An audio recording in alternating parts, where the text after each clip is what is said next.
So Bitcoin, I mean, you at one point, I think back in April, told Dow Jones that it could go to about $500,000. Do you still hold that target? Do you still think that's where we're headed? We do. I do. Yassine El Mandra is our crypto analyst, and we go through soul searching times like this and scrape the models. And yes, our conviction is as high. The one thing that has changed here, however, is the environmental concerns around Bitcoin in particular have caused people like Elon Musk to pull away and say, whoa, whoa, whoa, whoa, let me make sure I understand this. And we believe that even this is going to change because, first of all, right now, the percentage of Bitcoin mined with renewables and hydroelectric power is quite substantial. I think in China, it's over 50% in renewables. And we also believe, and we wrote a paper in conjunction with Square on this, and we're going to have a conference about it in July. We believe that Bitcoin mining integrated into the distributed grid, and by that I mean solar roofs, power walls in homes, utilities, merchant power producers, starting to include Bitcoin mining in the ecosystem. Why would they do that? They would do it because renewables are intermittent power sources, right? Weather, is it sunny or not? Wind, is it windy or not? And Bitcoin mining could take off if there's excess energy from solar being loaded into power walls, it can be offloaded into Bitcoin mining, and the whole ecosystem therefore becomes much more economic. If this happens, we believe that the adoption of solar is going to accelerate dramatically because there's another profit center associated with it, Bitcoin mining. Well, what happens though in the meantime? So here we are at 35,000, Cathie. Do you think we go much lower from here? You never know how low is low when a market gets very emotional. A lot of traders see Bitcoin dropping below the 200-day moving average, which was at 40,000. So traders, once that happened, they just dump. Some just dump and run. I think we're in a capitulation phase. Yassine has a dashboard. We were looking at all the indicators this morning. They are all suggesting that we are in the capitulation phase, which is a really great time to buy, no matter what the asset is. A capitulation phase is buy, it's on sale. Now, am I saying 35,000 is the low? You know, if traders, and there are a lot of speculators in Bitcoin, if they are running for the hills just because Bitcoin has broken through a moving average that is important to them, it could continue, but all of our indicators are saying this is capitulation right now. Do you have a low point on your model for Bitcoin? No, these metrics are more a measure. Are we in a truly capitulation phase? Okay. And it's very detailed. Yassine uses on-chain analysis, which this is the only asset where you can see exactly who's doing what, when, why, and how.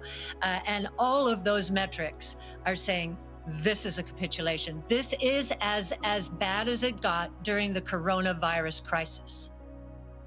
So what about systemic concerns? And I'm not talking about bringing down the financial system, but you know more and more of kind of the establishment are getting involved in Bitcoin. A lot more companies have Bitcoin on their balance sheet. Should we be concerned about their exposure? Tesla, for one, but others? Yes. Yes. Well, they're usually, in the case of Square and Tesla, they're between 5 and 8% of their cash is in Bitcoin. I don't think so. That's no cause for concern. I mean, think about it. We were worried that Tesla would run out of cash. Of course, Ark was not worried, but the world was worried 2 years ago that it would run out of cash. It has so much cash now that it has the luxury to put 5 to 8% in Bitcoin. So MicroStrategy is another company. It has almost all its cash in Bitcoin. That's perhaps something different, you know. But as I said, if we are in the capitulation phase, we shouldn't be worried about MicroStrategy either.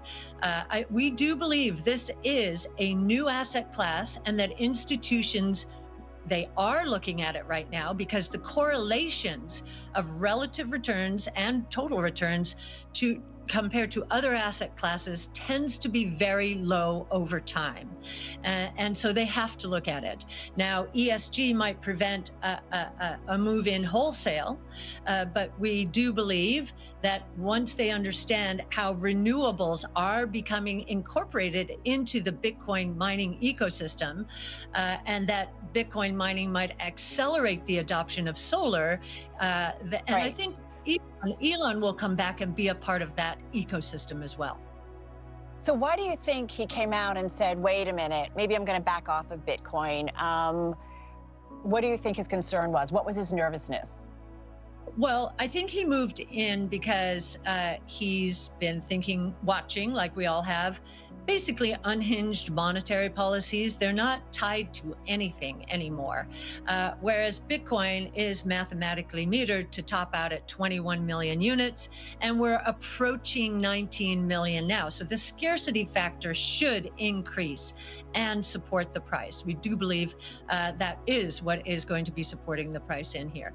I believe what happened after he took the position in Bitcoin is he got pushback from institutional shareholders like BlackRock. If you've got Larry Fink, you know, beating the drum on climate change as one of the most important topics and problems of our time, then he was going to have to face those sorts of concerns. I don't think he expected that.